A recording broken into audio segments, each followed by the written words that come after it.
We work for sounds of pitter-patter. We sweat for moments of triumph. And we look forward to lunchroom chatter.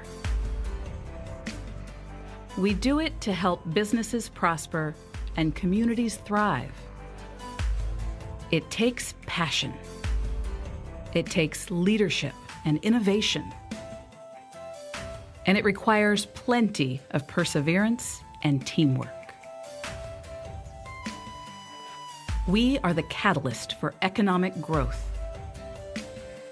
We are the convener for leaders and influencers.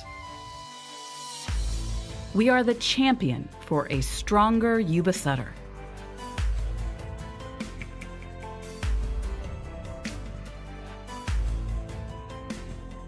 We are the Yuba-Sutter Chamber of Commerce. Grow with us. Sierra Central Credit Union, banking where you live and work. Between work and all my other daily duties, it's hard for me to get to the bank. That's why I do all my banking using Sierra Central Online Banking with the mobile banking app. I just snap a picture of any checks I need to deposit, or I pay my bills with their online bill payer service. It's so easy and convenient. I use my laptop, desktop, PC, or mobile device anytime from anywhere. That's how I live life, at the speed of me. Can I get a little more from you? This community was made for more. More kindness, more support, more hope. Together we can overcome anything. Stay active, stay healthy, stay connected. That's what a community does. Made for more. Adventist Health.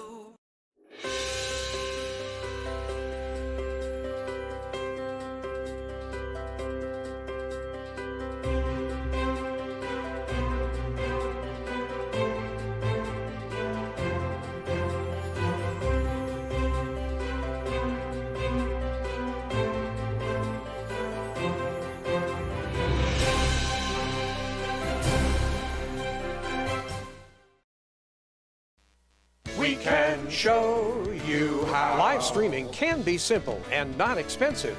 You may already have the basic tools right in your hand. But it's more than just pushing live to communicate effectively. That's where Yuba-Sutter.LIVE and Live Streaming YS on Facebook can help you. Make it easy to jump in. Just give us a call at 530-301-2931 or visit our website, www.yuba-sutter.live. Yuba-Sutter's home of live streaming and live streaming tools, live streaming services, technology, and training. Live streaming is Yuba-Sutter.live.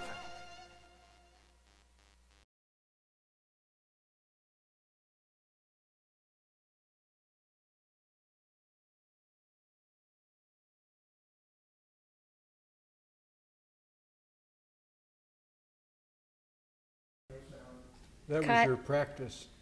There it goes. We're hot now.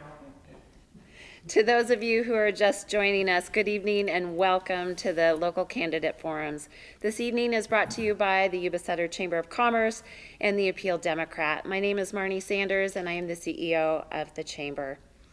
For those of you who tuned in to the Yuba County Supervisors Forum earlier, welcome back. My apologies if we're going to sound a little bit redundant, but we'd like to go through the format again this evening for our candidates who have just joined us. I would like to extend a special thanks to Yuba County for allowing us to use their facility this evening. I would also like to thank our sponsors who have made tonight's candidate forums possible, Sierra Central Credit Union and Yuba-Sutter.LIVE. We would also like to recognize our Champion Circle sponsors, Adventist Health and Rideout, Adept Solutions, Calusa Casino Resort, Sutter Health, Hard Rock Hotel Casino, Sacramento at Fire Mountain, and Recology. And thank you, candidates, for joining us tonight, and to our audience out there who have joined us on live stream. So now I'm going to turn it over to Joe McClure, who is going to go over the format for our candidates this evening. Joe McClure is the Executive Vice President and Chief Banking Officer for Golden Pacific Bank, and he is a member of our Candidate Forum Committee, chair of our Government Affairs Committee, and he is also a prestiged board member at the Chamber of Commerce. All right. Great, thanks, Marty. Now we will be hearing from candidates running for Marysville City Council and Marysville Mayor. Running for Marysville Mayor, we have incumbent Ricky Samayoa and candidates Stephanie McKenzie and Chris Branscum.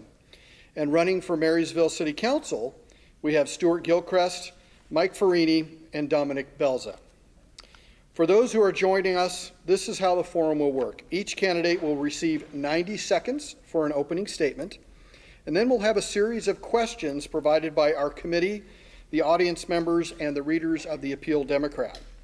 If you'd like your question to be considered, please submit your questions in the comments area of the platform you're watching this forum from.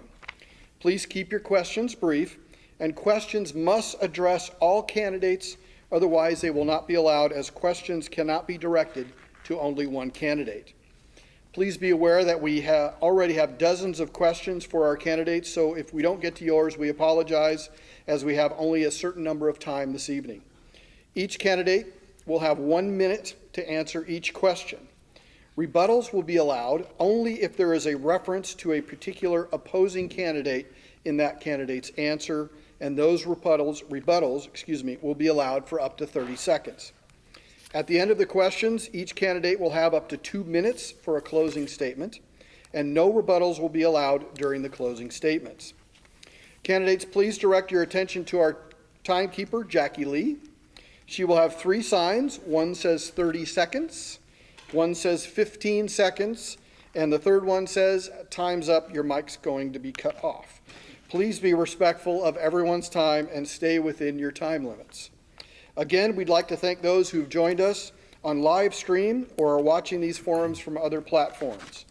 We appreciate your interest in learning more about tonight's candidates. Our moderators tonight are Steve Miller, editor for the Appeal Democrat, and Bob Harlan, executive director of the Yuba-Sutter.LIVE United Way, both of which have donated many hours to determine the issues pertinent to Marysville and to bring you tonight's forum. At this point, I'm going to turn it over to our moderators, Steve and Bob. Thank you very much, Joe. And as you're looking at the candidates before you, to the left, those 3 candidates are for the City Council race, and the 3 candidates to your right are for the mayoral race, but we're going to be taking them all together. So basically, people that are mayors are in a special leadership category, but all of them need to have the same knowledge. So we'll start out with our first opening statement, up to 90 seconds, and that'll be from Stuart Gilchrist. Thank you, Mr. Harlan. It's an honor and a privilege to be here, and I would like to thank the Chamber, the Appeal, Ted Langdell, and Yuba County for this evening. I was born and raised here. Like most people of my generation, I was actually born at Fremont Hospital in Yuba City, but I was raised in Marysville, East Marysville to be specific, and Arboga. And my parents were educators here. My father came during the Korean crisis, and he fell in love with Marysville while he was stationed at Camp Beale. So he moved my mother and my 2 sisters to Yuba City and began a long career in the school system, principal of Alicia School, superintendent of schools, etc., as did my mother. My father is John Beverly Gilchrist Smith. We had the opportunity to build lovely homes in town, and we, from this, I learned great teamwork with architects and designers and contractors, and I was able to finish school here and go on to San Francisco, where I graduated from design school, and I've had an extensive career, and I have 15 seconds.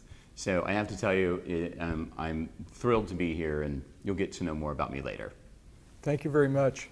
And we'll now hear from Dominique Belza. Thank you for having me. I'm John Dominique Belza, and thank you, Steve, Bob. I appreciate it, and everybody putting this on.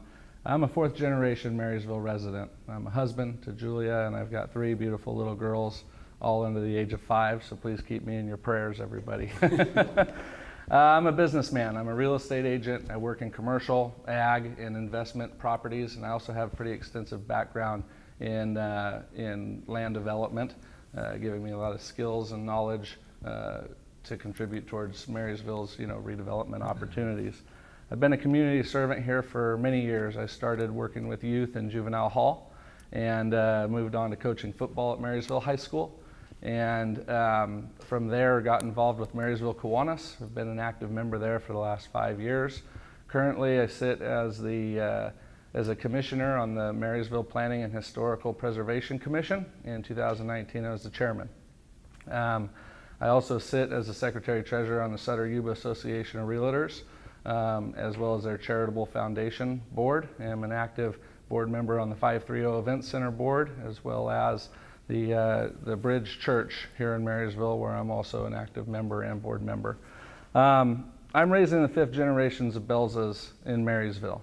And I feel compelled at this time to get involved in our city and contribute at a deeper level in community service so that I can hand a better city off to future generations than what we've received from past generations. So I'm asking for Marysville voters to partner with me in building a better Marysville. Thank you. Thank you. And our 3rd candidate for Marysville City Council is Mike Ferrini. Thank you for having this forum available for us and the opportunity to speak. My name is Mike Ferrini. I moved here 25 years ago, raised 2 kids in Sutter County. I served in the military prior to that for 6 years, and I attended CSU before I was hired as a probation officer in Sutter County. I also worked for the Sacramento courts for quite some time, and I'm a career public servant with professional experience and education in the following areas: grant writing, program administration, policy writing, legal writing, court administration, legal analysis and critique, public program development, public agency collaboration, and community development and planning. So I'm here tonight, however, as a neighborhood representative, because that's what really motivated me to come before the to run for city council.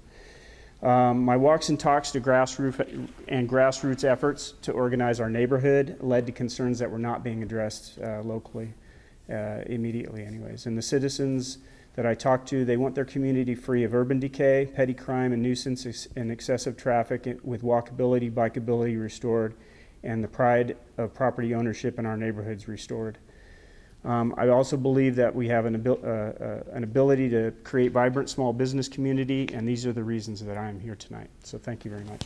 Thank you. And again, among these 3 candidates, 2 of them will be elected to the position, and none are incumbents currently.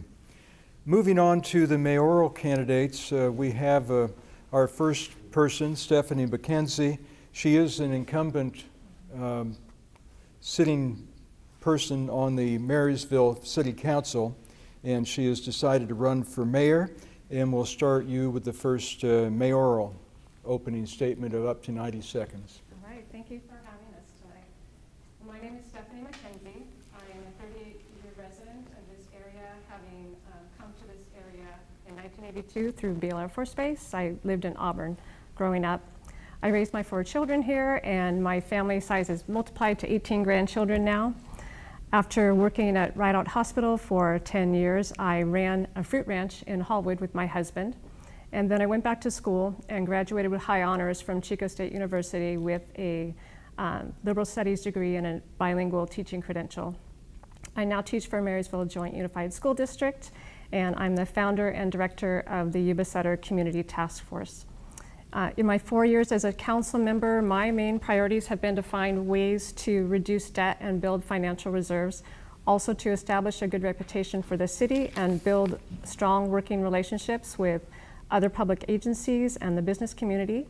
I've also worked to equip our city staff with the tools they need to better serve the public. I'm very proud to say that we've made outstanding progress in all of these areas. In addition to this, I've begun working with Marysville Joint Unified, Yuba County Office of Education on programs to improve the success of our schools and our young people. I've also promoted community participation in public safety by forming the Chinatown Neighborhood Group. During this time, I've earned the respect and trust of city staff and leaders from all sectors of our community on both sides of the river, and my desire is to continue serving the people of Marysville as mayor. Thank you very much.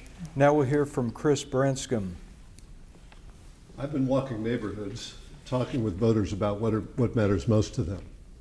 I've personally touched the doors of more than 2,700 voters, registered voters, and I'll be walking more tomorrow. Spirits are down in Marysville. There is hope for better times, but it's cautious hope. How the mayor and city council respond to this challenge is how we in our city will be judged. The mayor and the council need to demonstrate success on what matters most to our neighbors. Homelessness, one example. People are afraid to take their families to enjoy the rivers that border our city because of vagrancy and criminal activity in the river bottoms. Ellis Lake, poor water quality tarnishes the jewel of our city. Our streets, so many have told me they feel like they're driving in a third world environment. Downtown, so much history and so much unrealized potential. Success matters. So much joy can be had by our rivers once the vagrancy problem is resolved. A clear and fragrant Ellis Lake will attract families, lovers, and thinkers. Our streets should make us proud. Our downtown should be brimming with life and excitement. I've had a long history of success in the business world. As mayor, I will be part of creating success for our city. Thank you. Thank you. And our incumbent mayor, Ricky Samayoa. Good evening, everyone. Marysville, thank you for Zooming in or Facebooking in or whatever we're calling it. I want to thank the Chamber, of course, for putting this together, and Appeal Democrat. Make sure you buy your subscription to the Appeal. We need to keep our paper. What I'm offering is continuity. When we started in 2010, when I became council member, our lights were off. Half of our street lights were off. When I became mayor, I said we need to raise taxes, and people voted for me. We were able to do it, tried it twice, and we raised the taxes. And that's how we are where we're at right now, with reserves, with better credit ratings, with more police. We were losing a lot of businesses back then, and we turned around the corner. And in 2016, we actually have we got more police, we got more fire. We got all those things that are making a difference in our city for our kids, for our families to be safe. Now we got shovel-ready projects. We got Fifth Street projects that are gonna get done. We got road projects that are gonna get done. We got bike paths gonna be built. Things are gonna move. Whether or not you hire me as your mayor again, things have already been put in place, so things will move forward very quickly. What I'm asking you is let's keep that momentum going. Let's keep moving Marysville forward together. Thank you. And thank you very much. We appreciate all of the opening comments. Now we're going to move into a series of questions. And we'll start out with Steve asking a question of Stuart Gilchrist. Given that Caltrans has proposed widening Highway 70 from 2 lanes to 5 as traffic enters Marysville, many local citizens are concerned about highway traffic spilling into the neighborhoods. Many local residents recently gathered to discuss ways to block the execution of the plan. What's your stance? We need a bypass in the around the city of Marysville. The 5 lanes that will be coming into Marysville, they already exist on certain portions of B Street. That 5th lane is the center left turn lane, which is really important for safety. And the narrowing portion, if I'm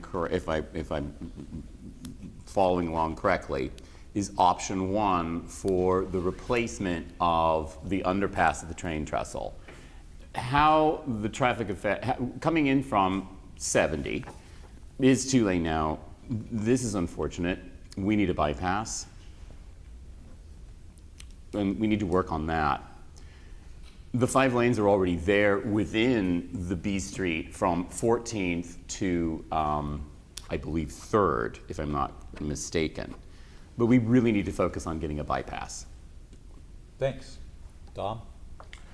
There's lots of discussion right now about bypasses, and this is an issue Marysville's faced for many decades. This isn't the first time that we've been facing traffic issues, et cetera, et cetera. I think really the important thing to look at in the benefits for the city of Marysville is the economic impacts of our current system as well as a possible bypass. And I know that during the construction time frame in our downtown area, a lot of those businesses were surveyed, and there was some good things that happened out of that. I can say this, that sitting on the council and sitting in this position, I would be an advocate for working in unison with organizations like Caltrans as well as Yuba County to discover the best possible traffic flow options and make sure that the citizens and the residents of Marysville are taken care of the best that they possibly can from an economic standpoint as well as a functionality standpoint. Thank you. Mike? Well, if you look at the average daily traffic counts on 14th Street, back and ahead of that traffic signal, you'll see that 4,200 vehicles pour through down 14th Street every day. So we definitely have an issue that we should probably be at least negotiating with Caltrans on how they can help us keep their state highway traffic on the state highway system. And safety is definitely an issue, but it's an issue in the entire community of Marysville. With 350 collisions per year, we are definitely looking at a safety issue, not just on the state highway system. But part of that is because we get a lot of cut-through traffic. As a city council member, I would encourage us to look at the bypass option. We need to ask Caltrans to do another analysis for at least 2 or 3 alternatives for a bypass in the future. And the present project looks like it's gonna either happen or not. We'll see what happens. Yeah, thank you. Thanks. Stephanie? Well, I also support the idea of a Highway 70 bypass, although that does come with some concerns to our city as far as tax revenue. We get a lot of our tax revenue from gas stations and fast food, so a lot of that traffic is beneficial for us at this time. Although it is difficult, I do know that the Highway 70 improvements would bring more traffic to us, and so we do need to figure out a way to manage that. The county is planning Goldfields Parkway Road, I believe it's what it's called. It's a county road, and that is a possibility that some of the traffic that might otherwise go through Marysville could be diverted on that county road that would begin south of town and connect to Highway 20. So that is a small glimmer of hope for a bit of that traffic, but I know that's not a big solution, and I would advocate for a bypass, although that does take a lot of years, but I think that's what we need eventually, and hopefully in the time that it would take to build that, we would have built the economic development strength that we need. Thanks. Chris? This isn't a binary choice. It's going to happen rather than just lay fallow for another 3 decades. More traffic is coming, and we have to optimize a suboptimal situation. Traffic, there's plans to divert more traffic through residential neighborhoods. Residential neighborhoods, I live on D Street on Ellis Lake, and cars cutting over from 14th Street to come back onto 9th Street and catch 20 again are zooming down there sometimes over 50 miles an hour. And that's not the only street that happens on. I know in East Marysville, traffic cuts off at 20, truck traffic on a not a truck route, and cuts through on 22nd Street to make it over to 70. We have to work hard to optimize a suboptimal situation. I first went to a bypass meeting 30 years ago. It may be another 30 before we have one, so let's work hard on figuring out how to make the most of what the situation is. Thank you. Ricky?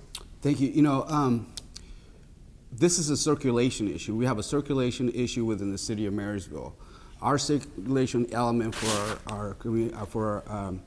our general plan has been wasn't updated since 1985. If we want to do growth like we expect to have with new housing, new economic engines coming in, new companies coming in, we already have 2,300 people at the hospital and they want to grow. We got Caltrans who employs 1,200 folks. We got trucks, farmers. Highway 70 is a death trap the way it's set up right now. So this is a safety project that is going to save lives. So I support it. And that what we have to do is work with Caltrans to assure that we can work on our circulation as we're growing. Whether it's more bike paths, more safety pedestrians, more active transportation means, we can bus people here, whatever it means, but we have to get intelligent about it and update our circulation system. Thank you.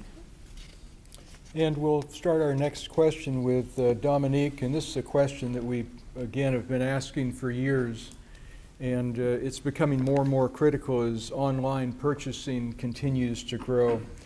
How can we build our tax base in Marysville as far as businesses and other sources of taxes? I'm glad you mentioned that and brought that up, Bob. You know, we are rapidly moving into the era of Amazon. So how does that affect us?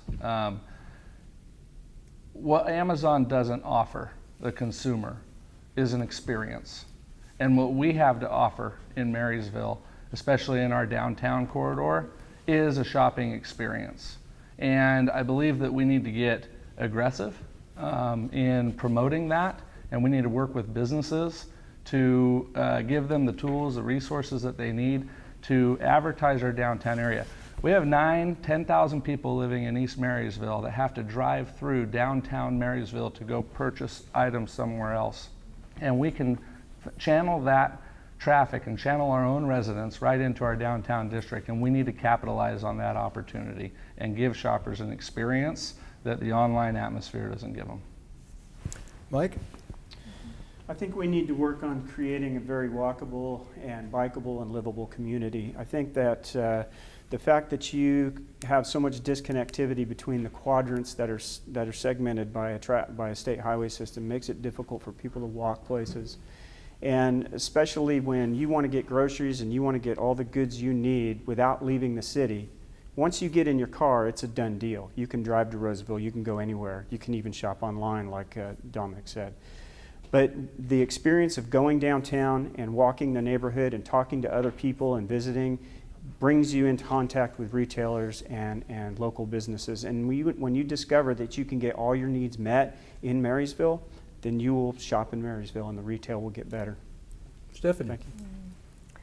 Well, I really believe that Marysville could be a destination for shopping and dining, and we could have a beautiful downtown. And so one focus I would like to have as a mayor would be on developing our downtown so that it would be that wonderful destination that you could go spend a day having breakfast, having coffee, shopping for the day, doing something with your children while you're down there in a park. But we have such beautiful assets here and resources that we can develop and build on. We also have the Yuba-Sutter Tourism Board now being more active that I think could really help support us in drawing attention to our city for those kinds of activities. Also, the Yuba Water Agency is developing an economic development plan for the county, which includes recreation opportunities around Marysville and things like that. So I think we can build up our assets here to meet that, to offset that sales tax revenue loss from online. Chris? When I got out of the Navy in 1972, downtown Marysville was the living, beating heart of restaurant and entertainment activity, not just in Marysville and Yuba City, but in both counties. Imagine, consider the venue, Nevada City. What would Nevada City be without the restaurants? Marysville could be more of a restaurant destination and give more life to the rest of downtown. It's been there before, it can be there again. The temporary relaxation of rules allowing restaurants to spill out on the sidewalks should be made permanent. This would allow the owners of these facilities to have the confidence to invest more money in their outdoor venue and create that livelier experience that would bring more activity to downtown Marysville. Ricky? Well, we're doing that. We're lowering those barriers for our private sector to come and do business here. We are changing the code so we can get more folks in downtown to build houses or lofts We are changing the things that need to happen for people to come in and invest in our town. It doesn't just magically happen. There has to be work done, and we have to incentivize folks to come in here. I look at a couple of things. Our buildings, I look at the Spicery store, what they did and convert that beautiful building, historical building, and they created a manufacturing company, a micro manufacturing company in there. That's an amazing, and they go online all around the world to sell products from Marysville. Those are the type of things that our community development department will be working on, has been working on, to connect new investments into our beautiful downtown, to make that place that people will envy around the valley. So that's what we're working on. We continue working on that, lowering the barriers for private sector to be able to invest in our beautiful downtown. Stuart. I'm in full agreement with all of my colleagues here. They've all given us the correct answer. We need to expand on that by updating our municipal code to best practices so we can attract good investors into our community and build more housing downtown. I live downtown and I'm lonely.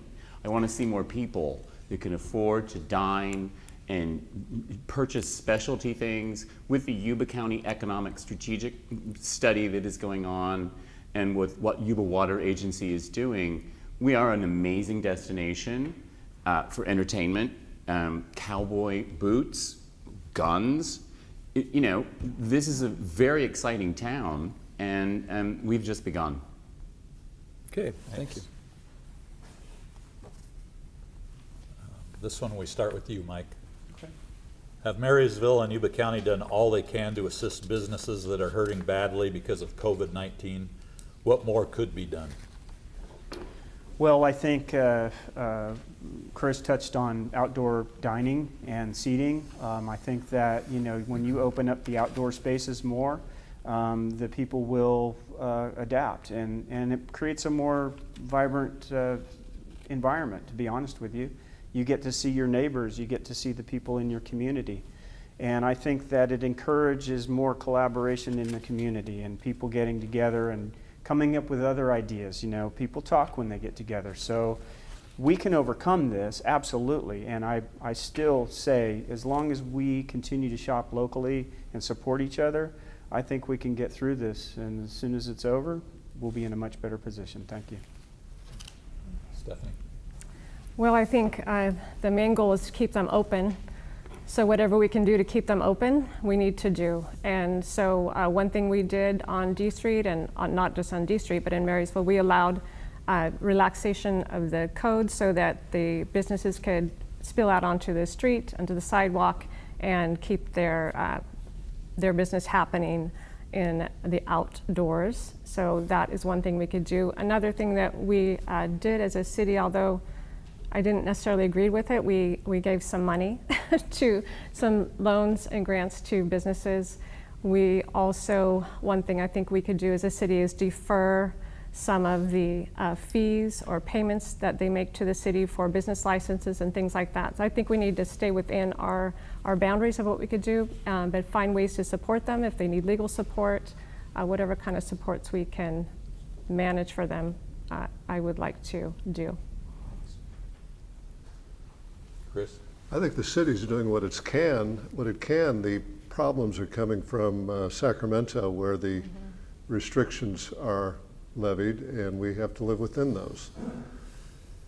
I've spent most of my career in the venture capital business and as a CEO of a technology company. Entrepreneurs are my heroes.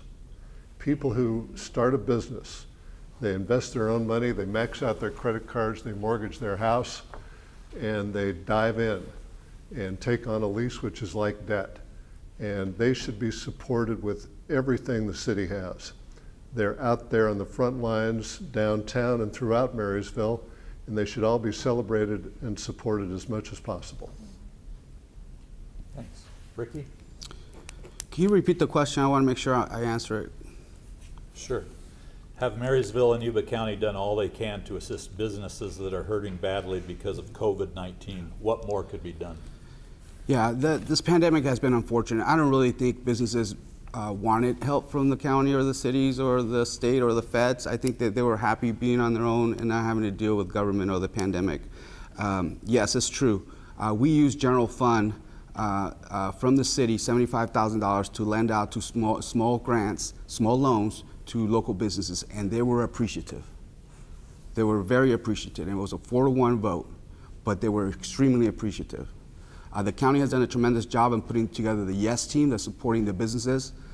My hope is that we can actually learn from the experience, and the business actually learn and maybe become, take a couple more risks now. Maybe what we need to do is maybe spend some treasure on increasing our capacity for technology, so these businesses, a lot of people maybe are going to stay home to work now that they have this experience because of childcare needs. So maybe that's an opportunity for us to start looking at how we can engage our business community to support them in the future.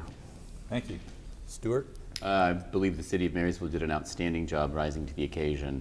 It's an unfortunate situation, and this COVID scenario is really the nail on retail in general. The restaurant owners rose to the occasion. We had a SACOG-funded opportunity with a downtown turnaround program with a Michelle Reeves through the city of Marysville, where we actually created outdoor restaurant opportunities, and people are loving it. It's going to start raining though, and so we won't always be able to be outside. So there you have it. There's still a lot of work to do, but it's in economic development in general. Thanks. Dominic? Both the county and the city responded, I think, in the best ways that they could. And with the YES team that was mentioned, as well as information coming out of the city and responding to those, I'm always amazed by the creativism that comes out of entrepreneurs and small town business owners. Whenever things get in their way, they always overcome them. And I'm a believer that we need to open up. Why should a Burger King or McDonald's be able to continue to serve food, yet the Silver Dollar or other restaurants are not able to open up and serve food? I've gone into these places. People are respectful, people are careful, they social distance, they do the right things that they need to do that we're being recommended to do. And we need to give them the opportunity to open up and be successful. Thanks. Thank you. I'm going to ask a question just of the mayoral candidates this time around real quick. What is it being a mayor? What's it all about? What is your vision of what a good mayor accomplishes? Stephanie?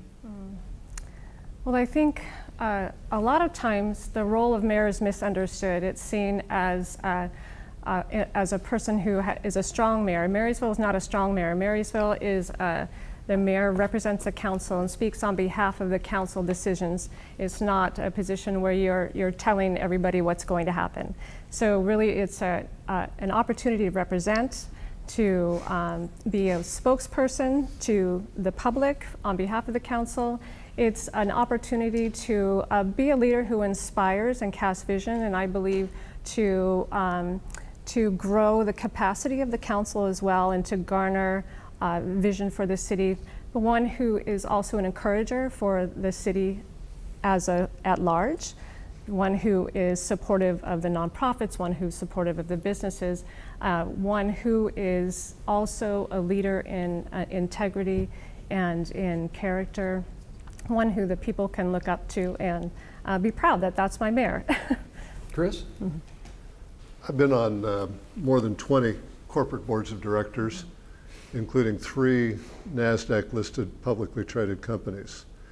And in every case, the chairman of the board, which is the equivalent of the mayor on the city council, has a little more influence. When I first expressed interest in getting involved in civic life in Marysville, friends said, why don't you run for the council? And I said, I think I want to do some important things, and I want to have the portfolio of mayor to accomplish those things. It's again, Stephanie's correct.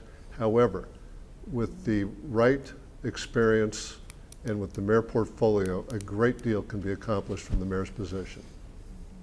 Ricky? Thank you.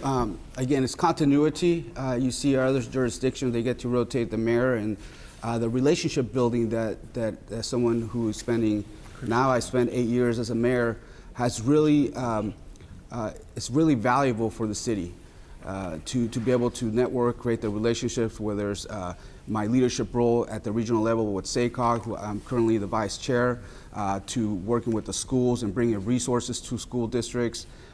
So my job in many ways as a mayor is to create those bridges, create those connections.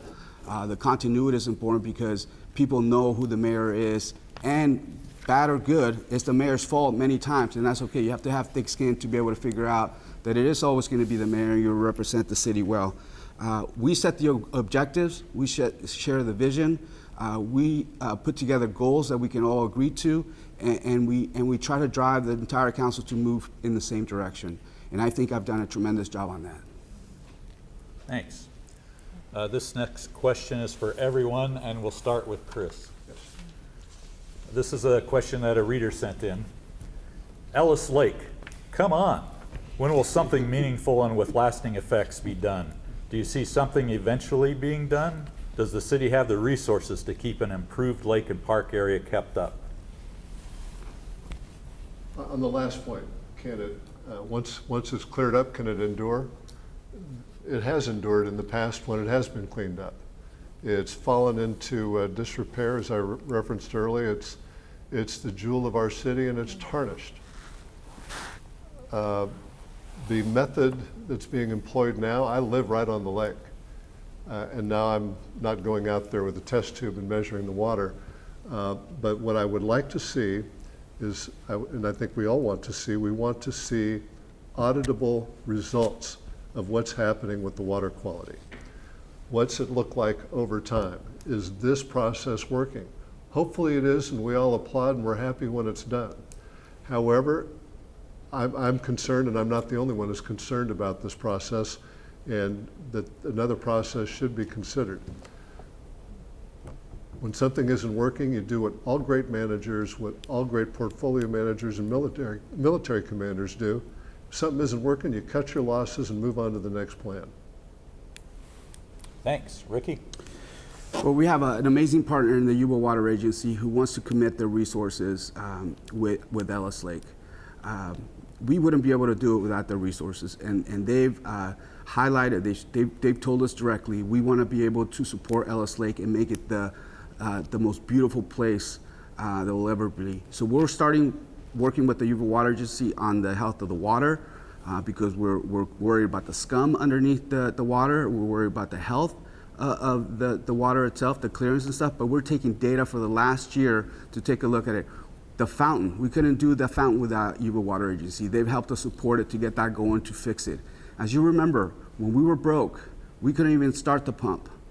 And the water quality was really bad. We're working really hard to put together an excellent plan. On October 20th, our meeting, our Public Works Director is going to come out with a vegetation plan for the Ellis Lake. So we are moving forward. We're continuing to make efforts because Ellis Lake is the jewel of our town. Thanks. Stuart, Ellis Lake. Ellis Lake, I do know that the Yuba Water Agency is involved in this. It is the jewel of our city, and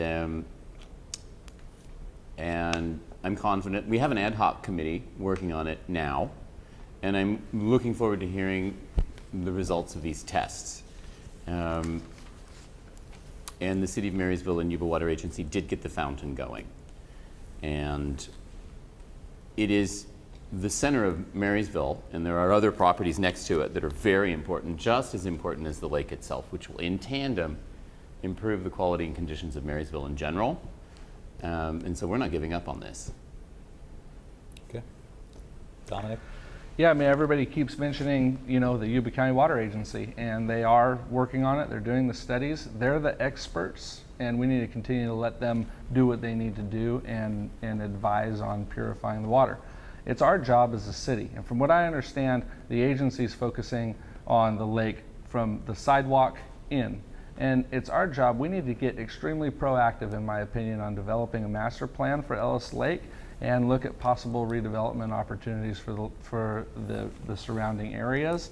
And we need to go from there, and we need to make Ellis Lake a destination again. People don't want to come to Ellis Lake. People in Marysville, people in Yuba County, and we need to get proactive on making it a destination that families and other outside community members can use and enjoy. Thanks. Mike? I agree with everyone here, and the only thing I could really add to that is just, it's not a real pleasant experience being down there. Everybody knows that. You sit on the east side of the east side of the lake, and you're right next to the state highway. You sit over on the 14th Street side, and you're next to 4,000 vehicles every day coming by you. The lake has a lot of traffic there, not just vehicle, but it's got a lot of problems with people just loitering and making a mess there. And it's not a pleasant experience for most families and people with young children. So it's avoided, and it needs to be utilized. So we have to clean it up, and I think we could do that. We could partner with other agencies locally, utilize some labor that might be available to us to clean up the lake and provide bathroom facilities, and partner with everyone else, Yuba Water Agency and everybody else, to get us some clean water. Yep. Thanks. Thank you. Stephanie? Yes, thank you. I am very happy that we have the partnership of the Water Agency, because they are coming alongside of us to help us do something we don't have the resources to do on our own. So the plan right now is to finish the nutrient density studies that are happening in the water quality studies. And once that happens and they determine the best solution for keeping the water clean, then we will hire somebody to develop the Ellis Lake Master Plan, which the Water Agency has agreed to help support us in. So I'm excited about that, because they're serious about that commitment, and so we are going to see the water cleaned, and we are going to see the development of the park area around there, which will include the sidewalks, it'll include the grass and other amenities like bathrooms and things. So I am encouraged. It has taken a long time. It is discouraging when we look at it now, but I do know that we're taking steps forward, and we're going to see a good product in the next few years. Thanks. Mm-hmm. We're going to start the next question with Ricky, and let's talk about the city manager position. It's been a kind of a rocky road, and I know that it may be tough, the size city that we are, to find the appropriate person. Can a quality, fairly long-term person be found, or does the paycheck not compare to greener pastures? Ricky? I think that's an excellent question, and that's the one thing that we talked about as a council. I can't really talk specifically because it was during closed session, but I think it's pretty clear that our salaries aren't very competitive at any level of any of our staff regionally. We need to, and I'm proposing that we need to increase the wage level of that city manager for us to be able to get an experienced city manager who can come in and help us with the stuff that we already got. We got some amazing stuff in place in the plate, shovel-ready projects that are ready to go. And so we're looking for that day-to-day person who's going to be able to just kind of get going, because I think we have some tremendous opportunities out there for grants. Again, we have a reserve that's going to help us maintain services. We're not going to have to worry about cutting services, even if there is a downturn. So yes, I definitely agree that we're going to need to. I propose that we need to increase that salary. Stuart? I look forward to having the opportunity to let's ask that question one more time, if you don't mind. I want to make sure I answer it correctly. Well, it's kind of an ad lib question, but basically, we want to find out about hiring. What? No, you're doing fine. Hiring a city manager, right? Hiring a city manager, yeah. And can we find a quality, fairly long-term person, or does the paycheck not compare to greener pastures? Yeah, we need a passionate city manager who's going. I have a list of things that I want accomplished in the city of Marysville as council. I look forward to making that decision. I want everyone who comes to work here as an employee to stay. It's part of our CalPERS issue as well, having people go through a revolving door, police department, etc. We have a lot of work ahead of us with updating general plan updates, municipal codes. I need a strong city manager who works well with city staff and with council. And so I attended 2 years of council meetings as a resident and a business owner. I've learned quite a bit about the dynamic of running a city, and I'm very excited to choose the next city manager. Dominique? Yeah, I mean, wages that are paid, I hate to say it, there's plain as this, but in layman's terms, you get what you pay for, so to speak. And so should we look at increasing the wages for a city manager? Yes. Could that increase our possibilities of getting a much more qualified person? Yes. There's a lot that goes into that. And I just look for the opportunity to be able to work through that process, vet the next city manager thoroughly, and hopefully find somebody with the experience and the integrity and the fortitude that they need in order to make a long run with the city of Marysville and establish a relationship. And I look forward to that. Mike? I agree with all that. I think the salary issue definitely needs to be addressed. I think our most important staff members in the city are the city manager and community development director. And we have had a rotating chair in those positions for quite some time. So it is behooved of us to get the wage increase and attract the right talent. But the truth is not all administrators are created equal. You can pay somebody all the money in the world and they still may not do a very good job.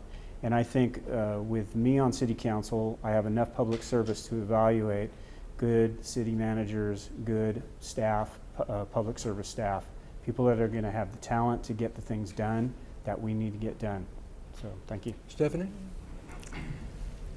I think with city managers, it's kind of a tricky world sometimes. The average length of time a city manager stays with one city is about 5 years. And that has to do a lot of times with changing in councils and good fits for all of those things. But our salaries do not measure up to our surrounding areas. And so we, in order to get someone who's got more experience and length of time in other cities, we need to raise our salary for our city manager. The last time we went, we hired the last city manager, we had 2 people in the field. And so that's not a lot to choose from, although we hired a very excellent city manager who was first-time city manager, did a wonderful job, worked hard for our city, and so grateful for the time she was here. So now we're in that search again, but we're going to have to probably pay some more this time. Chris? I've been in leadership positions most of my career, and that involves identifying and attracting talent. Now, let's look at the current situation. We have a city manager just fired without cause in an election year with months remaining on her contract. Unnecessary drama. What's that do when we're going out into the marketplace looking for more talent? That looks like a repellent. It's going to be very difficult to get past that problem, and then you get into the money problem. But that, I think the threshold problem is going to be creating an environment at the council and the mayor's office where there's a sense of stability that can be sold to a candidate for city manager. Thank you. Thanks. With this question, we start with Stuart. What plans or strategy could you use to include more people of color to get more involved in local government and directive boards? We actually have a community leader that's rising as we speak, and of course I'm horrified that I have forgotten her name. And I wish I could remember her name right now while I'm in the hot seat.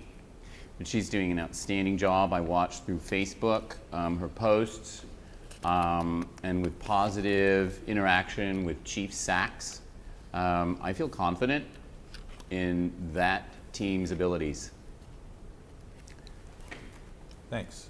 Dominic? You know, demographically, looking at the city of Marysville, I think we have 54% of households are Caucasian, 31% are Hispanic, 7% are Asian, 2% are African, and then it goes from there, okay?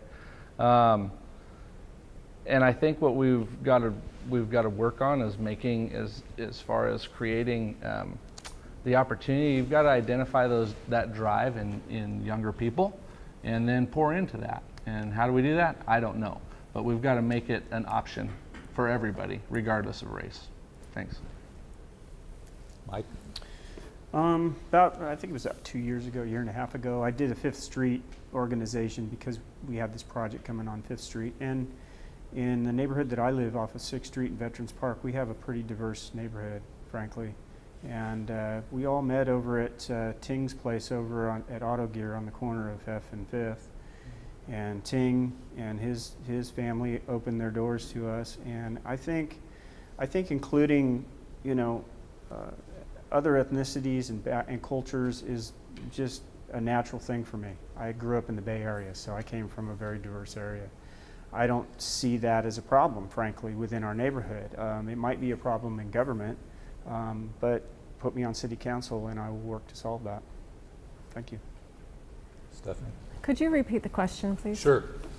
What plans or strategy could you use to include more people of color to get more involved with local government and directive boards? Well, I think it has to do with your engagement with them, your relationships with them.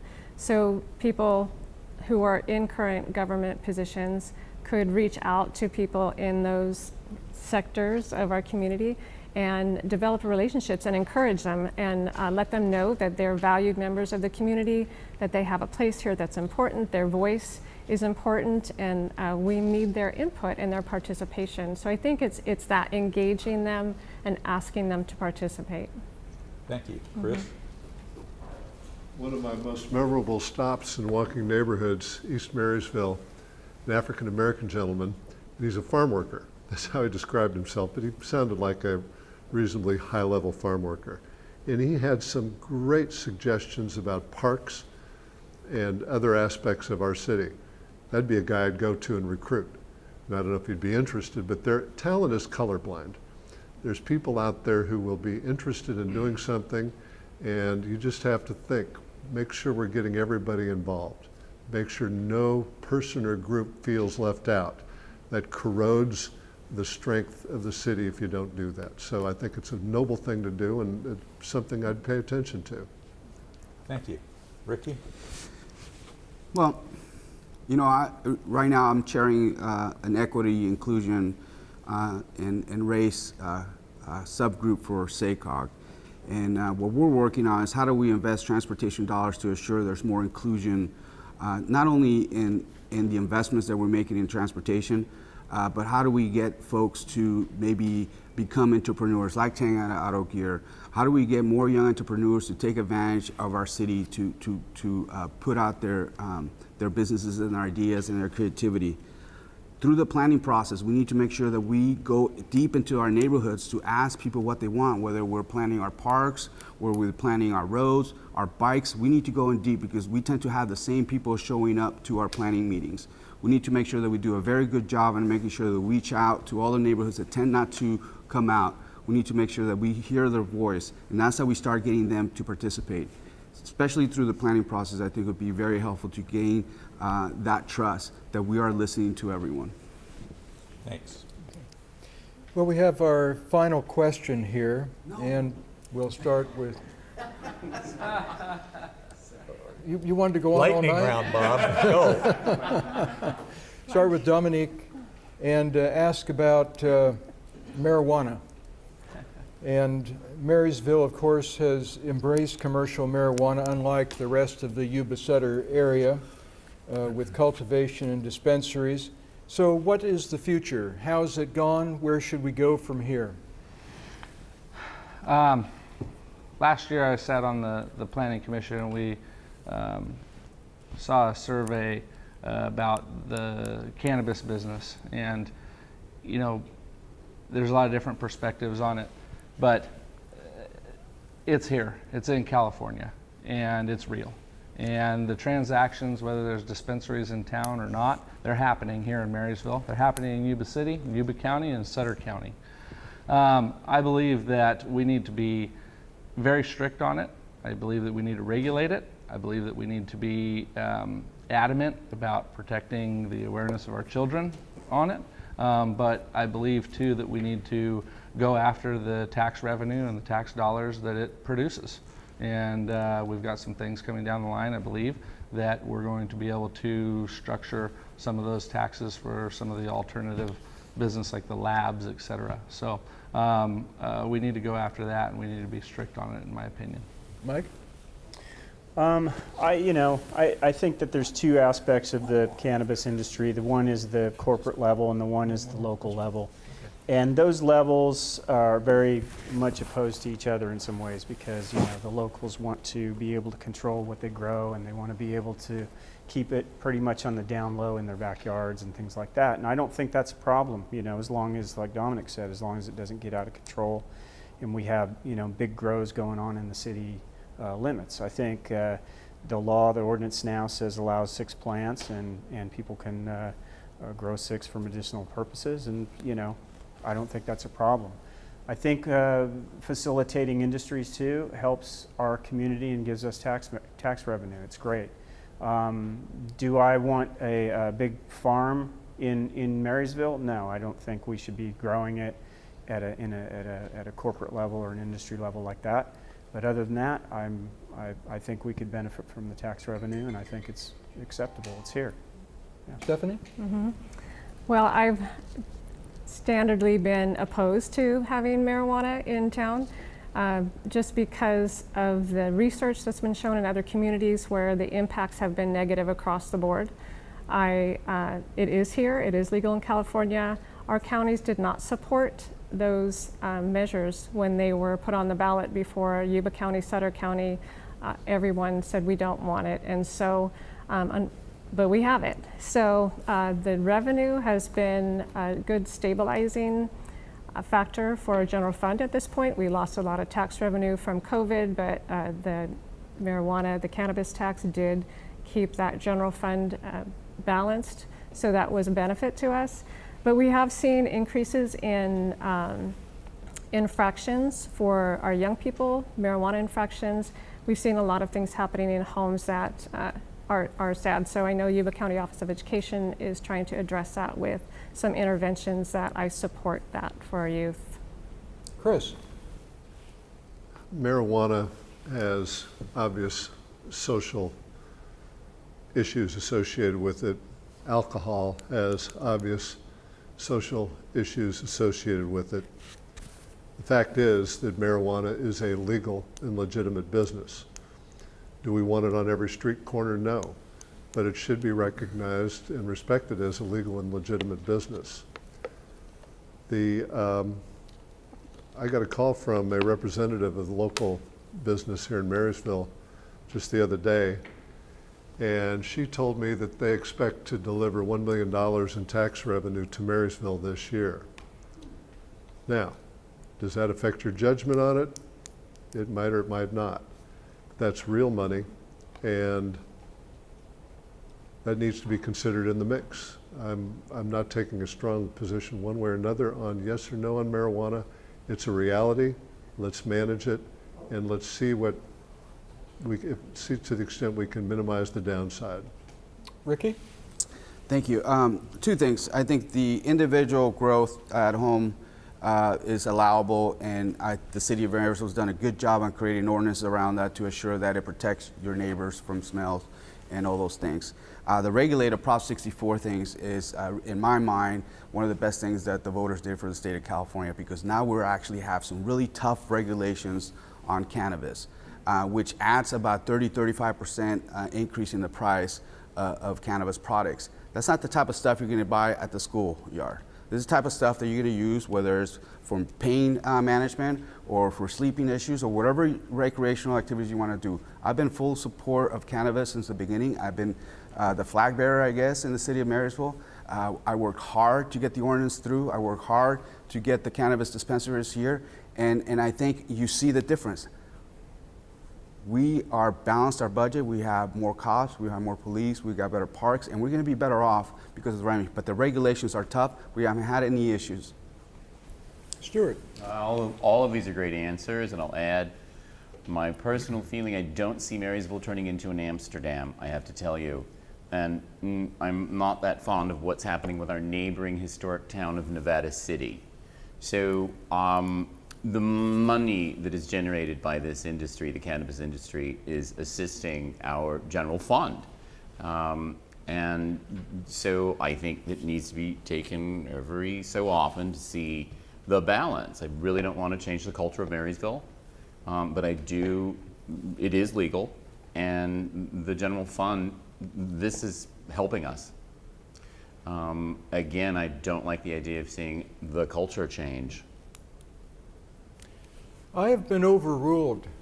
Ricky first said we have to have another question. Oh. Yeah. And then Steve said, give me another question. One more and we start with Mike.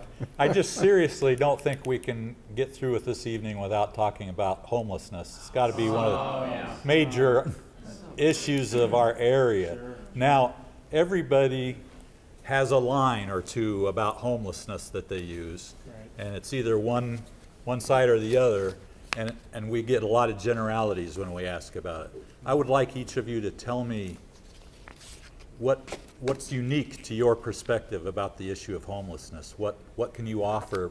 Where do you differ with your colleagues? Thank you, Steve. I think I love that question because specifically, we can talk all night about it, but specifically my perspective is affordable housing.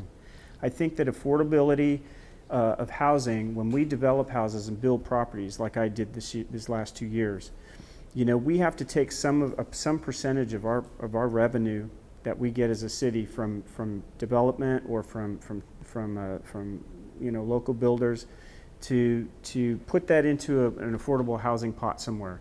Also, we need to relax the ordinances for building and allow, you know, auxiliary units to be built on properties so that we can offer a house or a little bungalow for $350 a month or $400 a month. That lowers it and brings it down, and somebody who really wants to get off the street can use that, and then that just creates more housing opportunity for very low income and homeless people. Thank you. Thanks. Stephanie? Mm-hmm. I really believe in helping people who are living out camping to help empower them to be successful. So I know the consortium is working hard with those kinds of things, and our police chief is part of a team that goes out, and it's an outreach team where they have healthcare, they have law enforcement, they have code enforcement, people to go out, social services to go out and work with the people. So I feel like that's really key, that we contact the people with the support that they need to help them re-engage into society in a healthy way. One of those things is collaborative court, which helps remove the obstacle of saying, we want to help you remove these obstacles of fines, of warrants and things like that. We'll take you to this court and find a way to bring you to success through rehab programs, through some kind of hand-holding through a process of, my time's up. Thanks, Stephanie. Chris? I mentioned earlier I've been walking neighborhoods. This is the #1 animating issue in conversations with voters. Nothing else is close.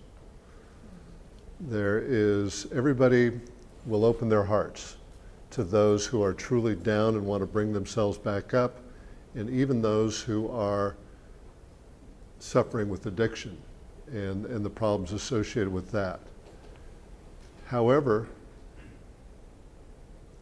almost everyone joins me in viewing the balance as largely composed of people who have chosen homelessness as a lifestyle.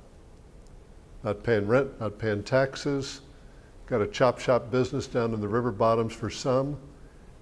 It's a challenge, and there appears to be a concentration of services in Marysville. Let's think about Marysville, that might be attracting more to Marysville within the county than other places in the county, and that's an issue. Thanks. Ricky? The public feels that there's an issue, and there is an issue. Our business owners have to deal with it on a daily basis, whether they have to remove waste out of their front doors. It's a true issue. I am proud that this community has come together, both the counties, the cities, the nonprofits, the churches that want to help and support those that need help and want help. Over the last 2.5 years, there's been over 2,000 families that have been sheltered. That is great. So we need to continue gathering data, connecting with resources. We have this coordinated entry program in both sides of the river in Yuba City and Marysville. They're really supporting and creating casework for each of these individuals so they can support them and put goals on, for each of these families. We also have the same no camping ordinance in both sides of the river. Both counties and cities have passed the same ordinance so that we can be on the same page when it comes to no camping within our jurisdictions. Thank you. Stuart? Hi, so I live in Chinatown, and I've gotten to know the homeless in my community. And we're on a first name basis, believe it or not. But before I moved back to Marysville 3 years ago, I lived in San Francisco and I had 2 businesses and I lived within a 3-block radius. And I'll tell you about homelessness. But you can't, there's a variety of different kinds of homelessness. And I've gotten to know, and I've been so fortunate to know the entities in Marysville and Yuba County that are assisting the homeless, where I can direct them in the right location. We have literature. I give them respect and they give it to me in return. But my situation is unique. And that's because my perspective on the homeless is different than yours because I've lived in San Francisco. So I actually receive gifts and respect from the few homeless that are in my particular neighborhood. But I don't live on East Street. And that is a completely different scenario. The alleys on either side. We have a more transient, aggressive situation there. I don't see it. Thanks, Stuart. Dom? 60 seconds, huh? Everybody's got really good points, and everybody's talking about this component of homelessness. You have to look at the whole umbrella of it, and there's a percentage of that population that needs help. They're down and out, and we've got a lot of programs and resources to be able to help them. Do we need additional affordable housing? Yes. What I want to step into and what I want to talk to is about the impact that it has on our businesses and our communities. I've been in communication with the leadership of our police department about what we need in order to begin to mitigate vagrancy and loitering. And that has a direct impact on our business environment and also on our residents. And bottom line is that more boots on the ground will help us in that arena. So we need to help those that are in need 110%. I'm very compassionate about that. But we also not tolerate vagrancy and loitering. Thanks everybody. Yeah, it's been a wonderful discussion tonight, and appreciate each one of you for what you brought to the table. Let's go ahead and do the closing statements, and we're going to kind of go in reverse order and start with our mayoral candidates, and we'll start first with our incumbent mayor, Ricky Samayoa, for up to 2 minutes. Well, thank you again for this great forum and allowing the public to listen to our points and our vision and what we want to contribute to the city. I feel that I am the best choice. I've done this now for 8 years. I've had the continuity. We built as a council. There've been multiple council members, but the one thing that has been constant has been the mayor. And I feel that we've been able to drive through a great recession. We've been able to drive through imbalanced budgets. We've been able to move where we had no lights in our streets. We've been able to go when we had barely 2 firefighters in our house, where we had barely any police officers cruising around our town. We went through that, and it took leadership. It took vision. It took hard work. We got the sales tax measure that no one wanted, but we made it happen through leadership. We got our credit ratings up. We were able to borrow money really cheap so that we can decrease some of our debt. The one constant has been the mayor, and I'm proud of the work that I've done. And I'm telling you, let's keep moving Marysville forward. The momentum is great. We got great projects shovel ready, and I hope you give me the chance to continue making my beautiful town, my beautiful hometown, where my child, my family, my beautiful wife, we live and we enjoy. So thank you. I look forward to discussing with any of you in the city of Marysville as we walk the streets. Feel free to always email me, stop me. Wherever you find me, please feel free and comfortable to come and talk to me. Thank you. Chris Branscum. Thank you. This has been fun. I have deep Marysville roots. It's my hometown. Marysville High class of 1967, 4 years in the Navy and 4 years at college that included 2 years at Yuba College. I live in a house on the west shore of Ellis Lake at an address that was on my Appeal Democrat paper route when I was 13 years old. When I went off on my business career, CPA, attorney, venture capitalist, and then CEO of a technology company, when I went off on that business career, I never lost touch with my hometown. Family was and is here. Lifelong friends that I regularly played dominoes with are here. I'm part of a rice farm and duck club in District 10 that has been a big part of my recreation and social life since 1976. Having seen so much of Marysville's history, I have clear memories of better times in Marysville. And those memories are a window into my vision of better times ahead. How do we get there? First, let's avoid mistakes. Purchasing the B Street property across from Ellis Lake was an expensive mistake. Redevelopment that destroyed much of the heart of downtown was a tragic mistake. Avoiding mistakes is just as important as successful new initiatives, sometimes more so. In my opening remarks, I touched on the importance of successfully confronting the homeless problem, cleaning up Ellis Lake, nurturing downtown Marysville to better times. Those are the topics I've heard most about. There are clearly other important topics.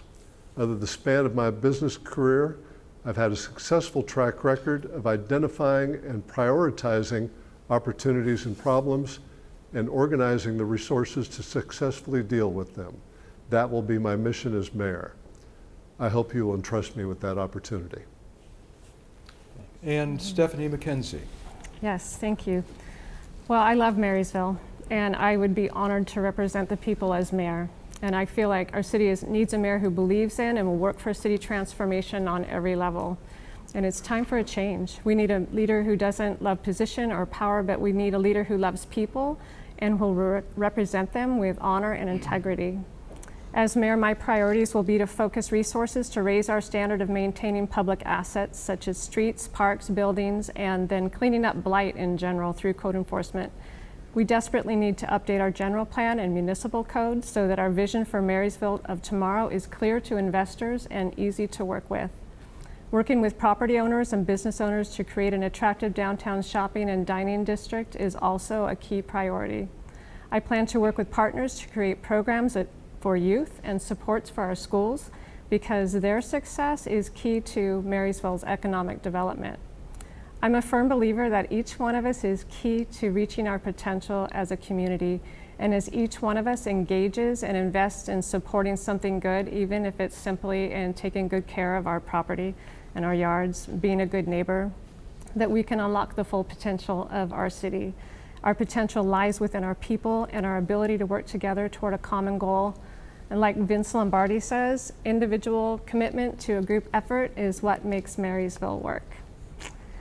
And I helped him with that on the end there. But I've invested heavily in this community the last 4 years as a council member, and I want to continue as mayor to see the city through to success.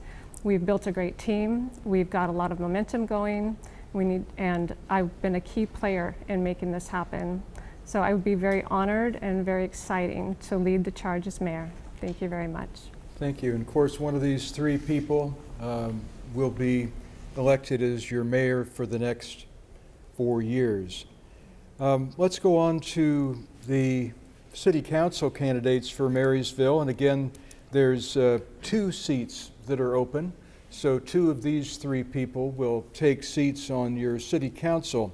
Let's start with Mike Ferrini. You have up to 2 minutes. Okay, thank you. Before I get to my closing statement, I would like to thank all the candidates here. Honestly, I respect all of you up here for taking the time and the effort to just make it to this point and continue. So thank you, really. We're in a win-win situation here. Marysville, how I see Marysville is a small, strong town. And we are thankfully bounded by this newly strengthened 200-year ring levee, which doesn't afford our space to bring in a Walmart or a Motel 6 or a Home Depot. We aren't Yuba City. We shouldn't act like Yuba City. We are much different. much different. We have prime California real estate right here within the Ring Levy prison.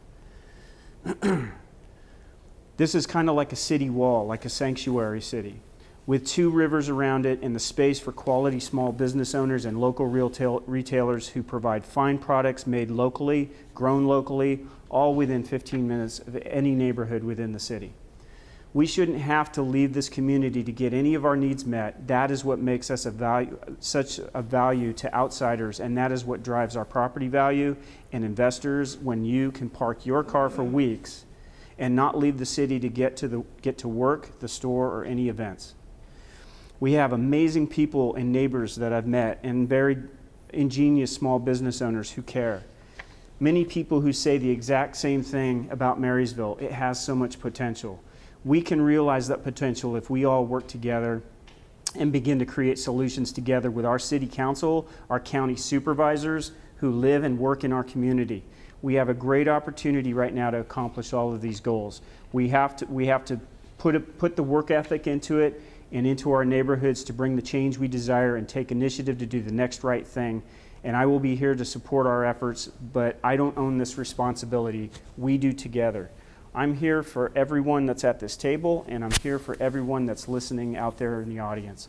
I will do my best to support our community and support all the efforts to make this a great, vibrant, walkable, livable community. Thank you. Thanks. And Dominique Belza. Yes, thank you again for hosting this. Very much appreciative. You know, we've talked about a lot of issues tonight, and we've covered a lot of items, and we talk about possible answers and solutions. There's not one magical answer or 2 magical answers that's going to address everything that we have. I want to talk about something that I believe has been a problem and a detriment in Marysville for maybe 30 or 40 years, and that's the disconnection between City Hall and the people of Marysville. And I'm a unifier, and moving into this seat, moving into the City Council, I believe that I will be a representative of the people and staying connected with the people and not just going in for another 4-year term and then losing that connection. How can the people be represented? We are their representatives. Can we represent our constituents if we don't stay in connection with them? And I know that that happens because I've lived in this town for a long, long time. So I'm making a promise to the people of Marysville that I will stay connected, I will hear their voice, and I will represent them and the needs of this city on this council. There's 3 things I'd like to identify that I believe give me the ability to serve our city well. The first is that I've got pretty extensive background in redevelopment and economic understanding, and I believe I can contribute that to what we need to do economically and redevelopment-wise to take our city into the next level.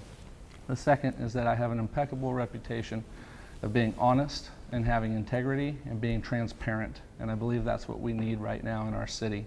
The third, I've got 3 little girls at home, and 10, 15 years from now, I'm going to have to answer to them for the decisions that we make now. And I've got skin in the game in the future generations of this town. And I take the duty and the responsibility of that very seriously.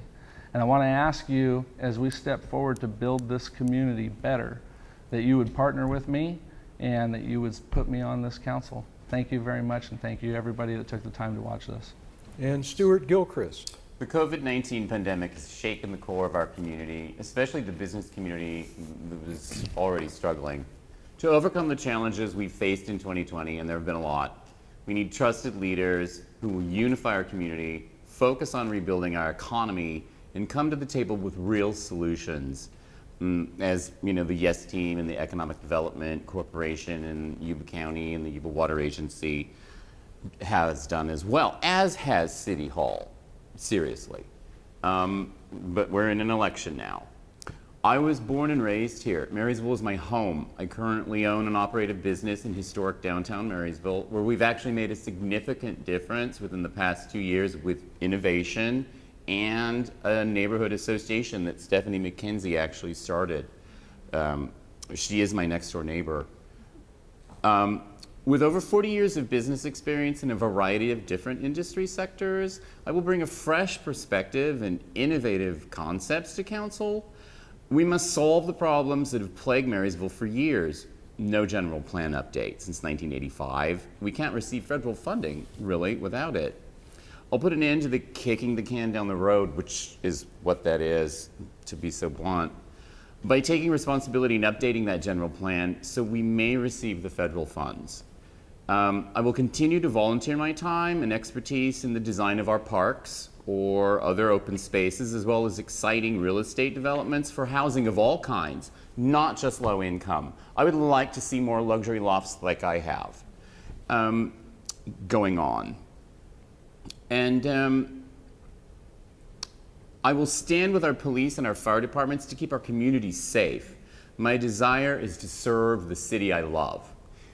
And it's Megan Anderson, by the way, who is the person whose name I forgot, and it's her birthday this week. Isn't that her name?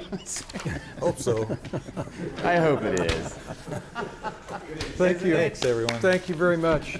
And again, as I said a few minutes ago, this has been a wonderful discussion. And it was, nobody here has an ego so big that they can't blend in and have a wonderful discussion. I think that's fabulous. So thank you all very much. Thank you.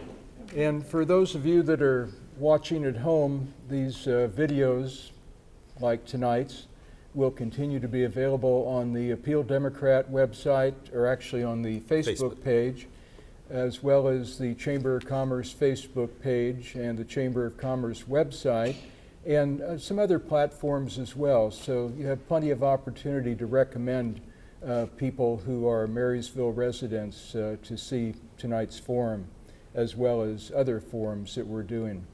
So thank you very much, and thank all of you. We appreciate the time this evening. Thank you. Thank you. And remember to take off your microphones before you move. Thank you. Mine already fell off.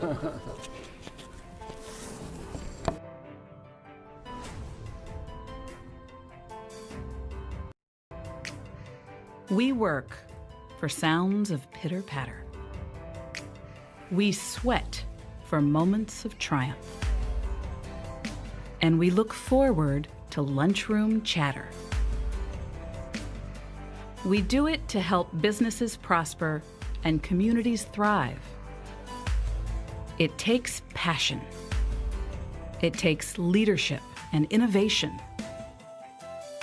And it requires plenty of perseverance and teamwork. We are the catalyst for economic growth. We are the convener for leaders and influencers. We are the champion for a stronger Yuba-Sutter.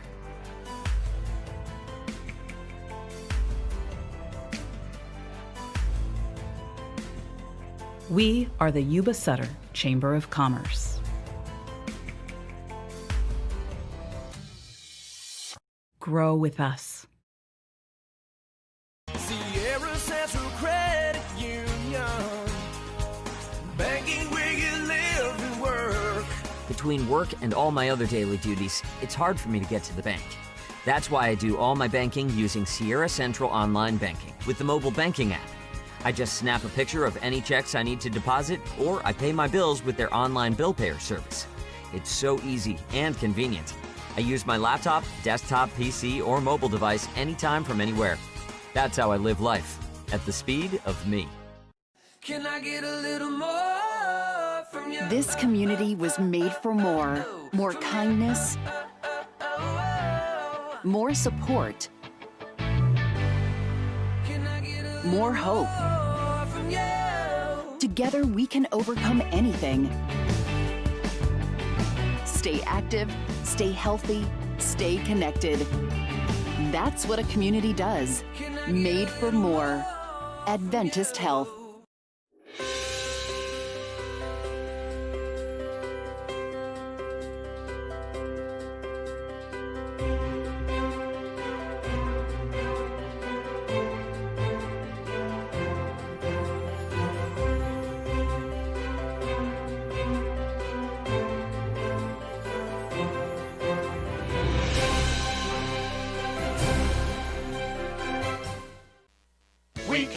show you how. Live streaming can be simple and not expensive.